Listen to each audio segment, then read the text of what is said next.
portatelo. La Madonna delle Lacrime. Voglio lei, viene lei. Le reliquie. Buonasera.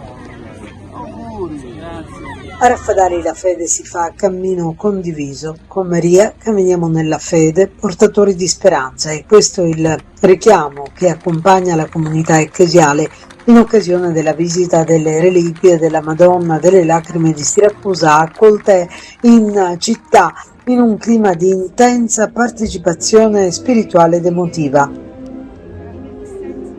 Le reliquie sono giunte tra la commozione dei fedeli e un partecipato raduno di pellegrini che in processione da via Porta Agrigento hanno attraversato le strade del centro accompagnati dalla banda musicale cittadina.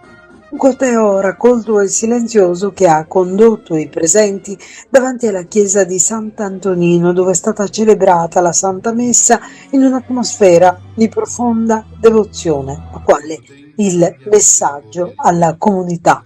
Ma io penso che sia proprio il messaggio del saper tornare a commuoversi e quindi a prendersi cura.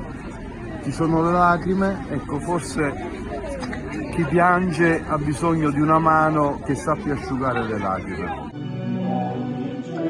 Una giornata dal forte significato religioso resa ancora più speciale dall'anniversario di sacerdozio di Donaldo Sciabarrasi e di Fra Martino, momento che la comunità ha voluto condividere con affetto e riconoscenza. E credo che oggi, in maniera particolare, nell'anniversario di sacerdozio, sia mio sia anche di Fra Martino, perché anche Fra Martino oggi compie l'anniversario di sacerdozio, per un sacerdote alzare il calice della salvezza e quindi far conoscere alla nostra comunità, al popolo di Dio, l'amore salvifico del Signore. E questo è il nostro principale compito di ogni sacerdote.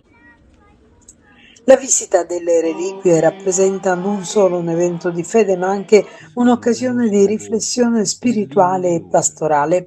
Il messaggio affidato alla comunità richiama infatti i valori della speranza, della preghiera, della vicinanza reciproca, in un tempo in cui la fede è chiamata a tradursi in testimonianze concrete e solidarietà. Quindi pastoralmente è un richiamo, non un rimprovero, è un richiamo a saperci guardare attorno e intercettare, ripeto, le lacrime di tante donne e anche di tanti uomini a noi vicini o a noi lontani su quegli scenari di guerra che ci sono, così come di violenze domestiche.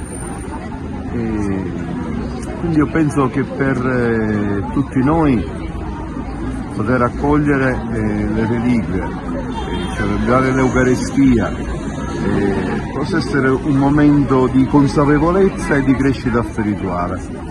Allo stesso modo, dopo aver cenato... Il pellegrinaggio delle reliquie si concluderà domenica alle ore 19 nella chiesa di San Giacinto con il rinnovo delle promesse matrimoniali, gesto simbolico che suggerirà questi giorni di intensa partecipazione religiosa e comunitaria. In memoria di noi.